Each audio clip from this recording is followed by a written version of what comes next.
Ahoy! Welcome. I got bored of waiting, so I figured I'd wait with you. Yay! That's exciting, right? Man, what's new? That's such a big question. Lots of things. No, Rebecca, nothing contains cabbage juice. I wish I'd thought of that because that would be a great X factor. Ew. But people watch videos on the internet to watch people do gross things, so it makes sense that I would pick something gross like cabbage juice. And yes, the breakfast of champions. Instead, I'm having breakfast for dinner.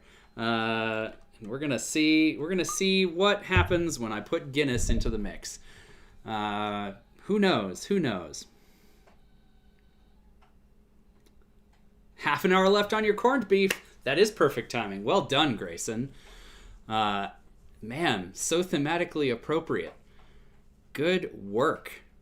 Yeah, I'm excited about this one because I will be honest with you, I tried a bunch of different things to make the Guinness cocktail, and the first several things I tried were real bad. So the chances of getting something at random that's even passable are pretty low in my estimation. I have a feeling we're going to get a real humdinger for the first random cocktail. Wow, yeah, I have a feeling it's going to be an experience.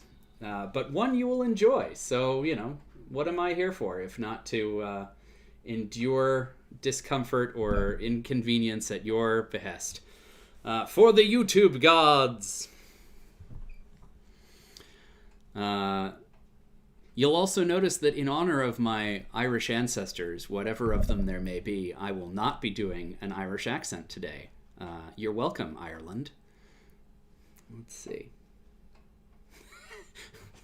All right. Who doesn't have corned beef in the slow cooker? Unfortunately, this guy totally whiffed it on the corned beef. We're having burgers tonight. Totally makes sense. Maybe next week I'll have some cabbage. I'll make up for it. Let's see.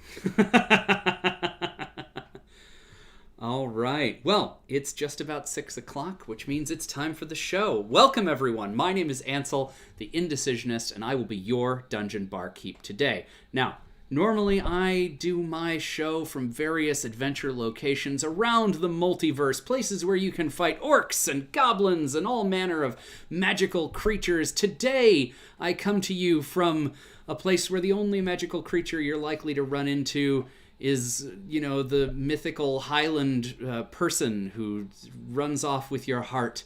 Or leprechauns, I suppose. I asked the wizard who runs my portal for me to take me somewhere in Ireland, and luckily, middle of an open field is what he went with, so here we are. Bloody wizards. But yeah, so here we are in the middle of an open field, presumably in Ireland, although who's to say? And it's time for us to make a cocktail. Now, today, in honor of St. Patrick, who of course drank Guinness, as we all know, we will be making cocktails with Guinness. Now, normally, and today, I make cocktails entirely at random. Using a set of gaming dice, I'm going to choose all of the ingredients that go into this cocktail. The only difference is that for St. Patrick's, I am adding Guinness to whatever that randomized cocktail is. Should be quite a thing. And afterward, as a special treat to both you and me, I will be making a cocktail that I have designed on purpose for the occasion. One that I am really excited about, and I hope you are too. It's delicious. I love it, and my wife, who hates everything I make, has told me that it is the favorite cocktail that I've ever made, her favorite cocktail I've ever made, and possibly her favorite cocktail at all. Which is pretty high praise, and although she is a Guinness lover anyway. So, I think we've got all the business out of the way to go ahead and get started. Now, as a reminder, I'm no expert mixologist, but I'm brave enough to try whatever comes out of this system, and I'll tell you how it is. So let's get started. Our first roll of the night is going to be a D4, so I will go ahead and switch over to the B camera so that you can see that first roll of the night. There it is. Exciting. A 3. A 3 on the essentials is vermouth. All right, vermouth. Vermouth and beer. What a classic combination. This is off to a roaring start already. Okay, cool. All right, D6. Save us, D6.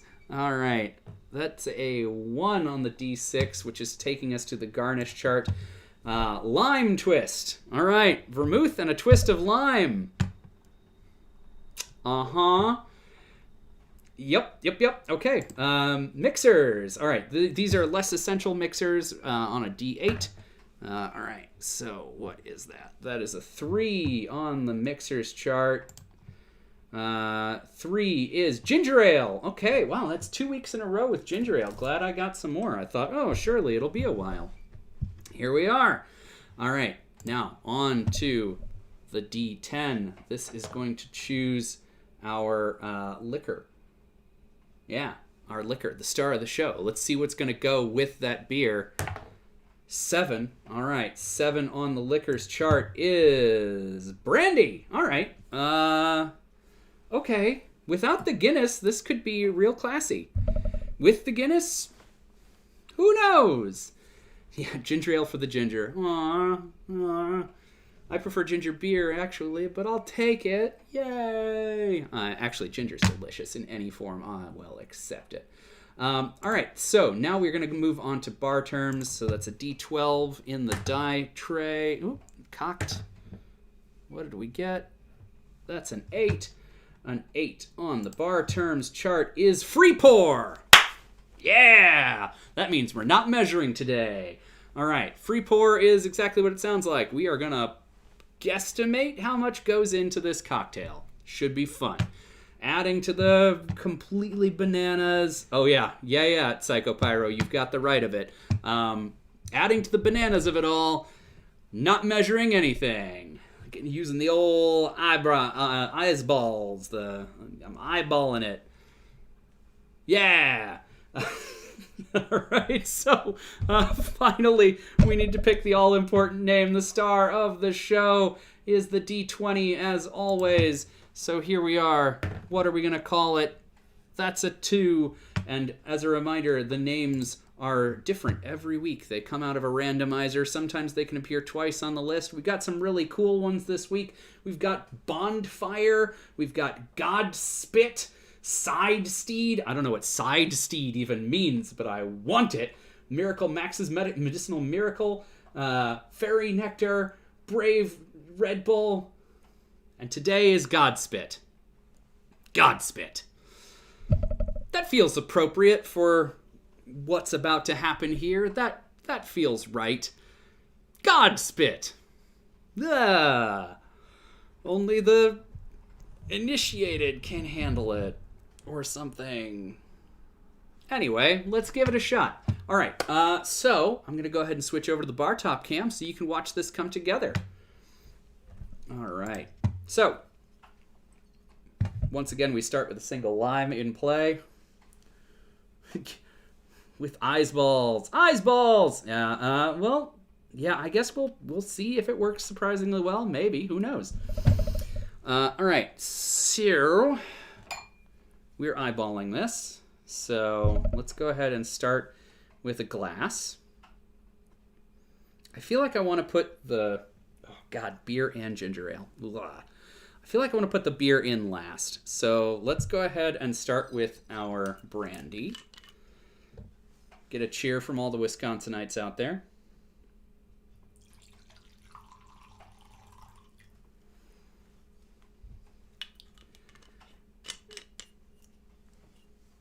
Oh, a side steed. Yeah, instead of a side car. Oh, that's so good. You've nailed it, Derry. That's got to be it. That's got to be it. All right. So...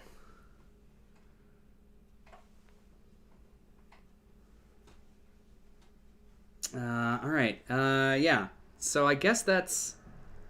Twista Lime is our next thing. There's not a whole lot to do here until we just pour the fizzy stuff on top and hope for the best, I guess. So I'm going to get a nice wide lime zest slice. Somebody pointed out recently that my zester gives me a lot of white pith, which is exciting. All right, so I'm going to express the oils over the glass. Run a little bit around the edge here. And I'm going to set that aside. And then I guess I'm just going to pour in ginger ale and beer. For everybody who likes the noise of cans opening, you're in for a treat today. All right, so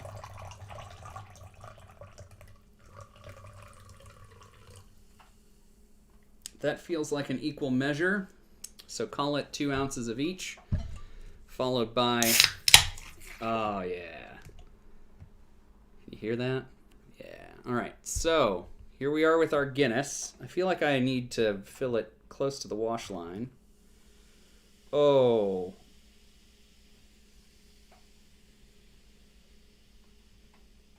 Oh, I don't like that at all. All right. And finally, some vermouth. I'm going to try and make it a little bit artful. No? Okay. The foam doesn't want to do art today. There we go. All right, so we'll call it about half an ounce of vermouth.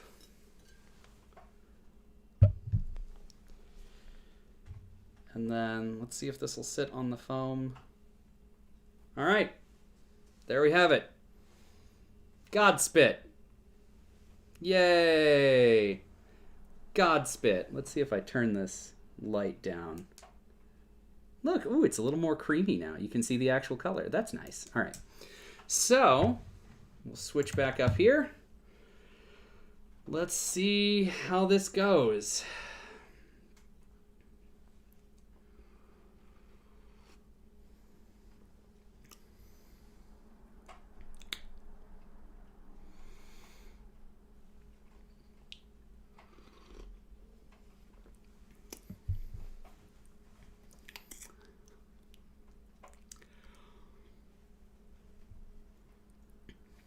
I mean, it could be worse. It could be better, but it could be worse. Oh, wow. I mean, it does. It looks really tasty. You're absolutely right, Agent of Enigmas. Ugh. Okay. All right. I've tasted it enough. I don't think I need to taste any more of that. The Guinness is present, which is nice. It's the star of today's drink. We're drinking it in favor of St. Patrick. Yeah, Guinness is right there, and you're not gonna forget it. Granted, we did put about 2 parts of Guinness to each part brandy and ginger ale. The ginger ale is there as well, which is nice because Guinness sort of only has like front palate and like back palate flavor, so it's nice to have something in the middle, and the ginger ale does that nicely. I think the real X factor is that the vermouth and the ginger ale just aren't. They're trying to occupy the same space, and it's not working. Yeah, it's that light grapiness from the vermouth that is fighting the ginger ale. And none of it really wants to play with the Guinness. So, all things considered, I will say this. The little bit of lime oil on the edge, it does actually, I think it's making a little difference. Maybe it's just psychosomatic. Maybe I'm just trying to psych myself out or make it seem not so bad. But it feels like it's helping. It could be worse. It could be cabbage juice. Yeah. I'm glad you enjoyed the lime just fading away. Yeah. It does I mean, it's a Guinness. There's Guinness in there. It shouldn't look like anything else. It's maybe a little extra fizzy, which I guess is nice. Wow. Okay. So there you have it. Godspit. That's a real thing that I just did to myself. Ugh. Okay, so now that we've done Godspit, now that we've done the thing we had to do, let's do something for fun. This one's going to be really good. I hope you're excited because I know I certainly am. And in the spirit of today's roll, I am going to free pour it, but I'll tell you the correct proportions for making it at home. So, buckle in and pop your Guinness. If you're ready, now's the time. All right, so I'm going to flip back over to the bar top cam. All right, so what we are making today, in honor of St. Patrick's Day, we're going to make a black Irish coffee. Now, this is going to require a coffee liqueur. The one I'm using today is called Mr. Black. Mr. Black is a vodka-based coffee liqueur, so it's a little different from Kahlua. The flavor profiles are similar enough, I think, that you could get away with Kahlua because that's what everybody's got, and I'm certainly not going to ask you to just go out and get a bottle of Mr. Black for this one cocktail, though it would totally be worth it. I got Mr. Black on recommendation from Greg from How to Drink, and I am very, very happy that I did. Yeah, very, very happy. This is a super good coffee liquor. It's delicious. It really is delicious, and it's legit cold brew, which is nice as well. And they have a bunch of different varietals. If you're a fancy cold brew person, this is absolutely a drink that you can get in on with your fancy cold brew ways. Yeah, that's true. Extra fizzy does mean I can taste it again. So that was roughly 2 ounces of Mr. Black. I'm going to do a few drops of chocolate bitters. And then this is not a complicated drink. This is the sort of thing you can drink all through your St. Patrick's Day experience.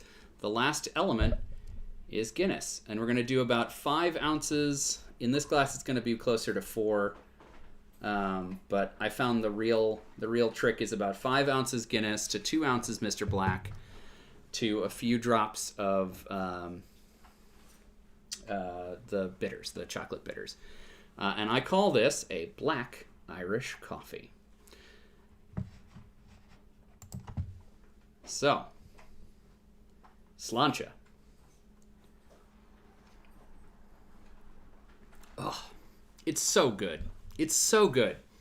And if you pour it sooner after the can is opened, you get a nice Guinness-y head on top of it. Absolutely amazing.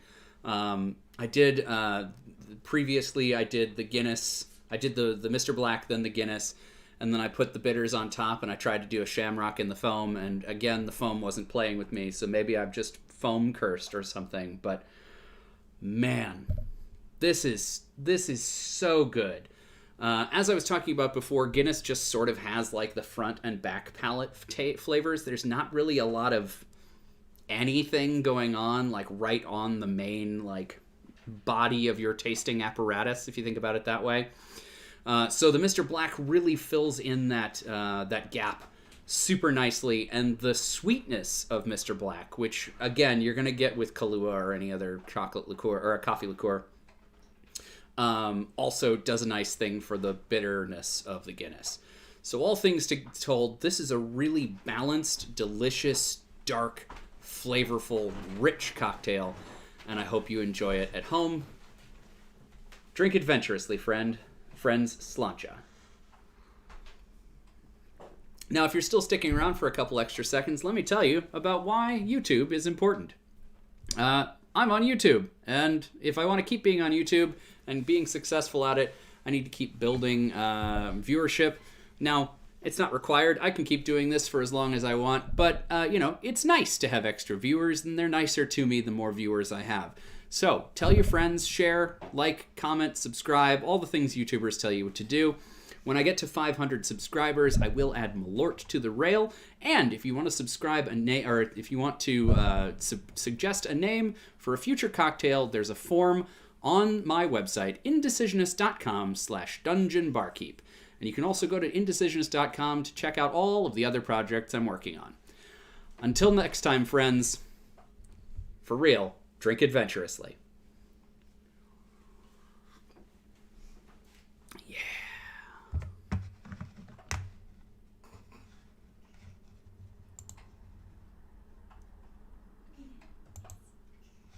fed?